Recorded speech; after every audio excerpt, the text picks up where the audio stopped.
Ona gũtuĩka gĩikaro kĩa ũmũthĩ kiumo gĩa kũrekereria itua rĩa mũthia igũrũ rĩa mendekithia ma gũcenjia gatiba kũhĩtũkĩra BBI, mawakiri nĩmekorire haceke makĩrwo nĩ maragira igoti gĩtĩo na njĩra ya kũruma na kũnyũrũria acirithania kũhĩtũkĩra mĩtambo ya ũkinyanĩria. Mawakiri amwe bũrũri-inĩ nĩ marĩ ngumo ya kwandĩka meciria mao nenda-inĩ cia ũkinyanĩria, na ona gũtuĩka marĩ na wĩyathi wa kwĩyaria, mũcirithania mũnene nĩ emerĩte makorwo na gĩtĩo. Learned Counsel Mr. Nelson Avi and Ms. Esther Angawa, who appeared for the first to the fifth respondents, took to the social media, Twitter, on different occasions. On 19th February and 15th February 2022, and they cast aspersions on the courts.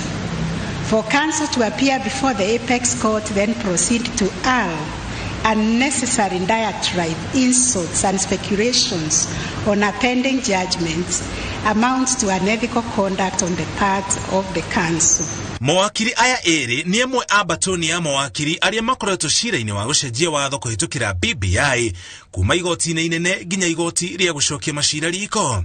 Equally culpable is the conduct of senior counsel Mr. Ahmed Nasir Abdullahi, who, though not counsel appearing in this matter, took the lead role in disparaging and besmashing the court as evidence from his posts on Twitter on 8th February 2022, 15th February, and even as late as yesterday, the 29th March 2022. Koome orĩtie mawakiri maririkane kũrĩ mawatho ma ũwakiri magĩrĩire kũrũmĩrĩra na mĩtugo yao nĩ yagĩrĩire gũtwarana na gĩtĩo kĩrĩa kĩhetwo wĩra ũrĩa marutaga. Ona kũhana ũguo ndanauga kana kũrĩ ikinya rĩgũkinyũkĩrio mawakiri aya. Section 17 of the Advocates Act envisages the rank and dignity of senior counsel is conferred on the basis of irreproachable professional conduct and exemplary service to the legal and public service in Kenya. These standards are expected to continue even after conferment of the rank of the senior counsel. Thutha wa kũrũngwo mĩtugo nĩ mũcirithania mũnene, mawakiri nĩ maigĩrĩirwo nĩ kũgũtara wĩra-inĩ wao. Mũcirithania Isaac Lenaola akĩmathaitha na kũmoria matige ũgũta. My judgment is 149 pages. I will greatly summarize it for purposes of this delivery. And there's a presumption that all counsel can read.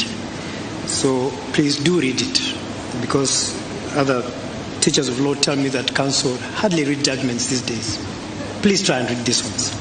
But it does appear, as my colleague Judge Lenaola here apprehended, counsel do not read the judgments of this court. And now I am forced to read this decree to you so that even if you don't read it, it shall be acted in your mind. Rũthiomi rwa watho nĩ rũrĩ marĩtwo maritũ na rĩmwe mũingĩ wĩhokaga mawakiri kũmataũrĩra na kũmatarĩria ũrĩa watho ugĩte kana ũrĩa itua rĩa cira mũna riugĩte, na rĩrĩa mawakiri magũtara mũingĩ ndũrĩ na gwa gũthiĩ. Makĩria ya ũguo, acirithania nĩ mahũthagĩrio wĩra nĩ mawakiri arĩa marĩ mbere yao gũkorwo mathomete na gwĩka ũthuthuria mũrikĩru igũrũ rĩa macira marĩa marĩ igoti-inĩ. Mine is a summarized delivery of my judgment, because I know that, I expect counsel to read the judgment. But even if you don't read, I know that out there are Kenyans who will read it and contribute to the growth of jurisprudence in our country. Ona kũhana ũguo, mawakiri othe bũrũri-inĩ matinaikio gĩkabu-inĩ gĩkĩ, ona gũtuĩka arĩa marĩ na mĩtugo mĩũru nĩ maracambithia rũhonge ruothe rwa mawakiri. Ngiribotera Inooro TV, njĩtagwo Mũriũki wa Mũchoki.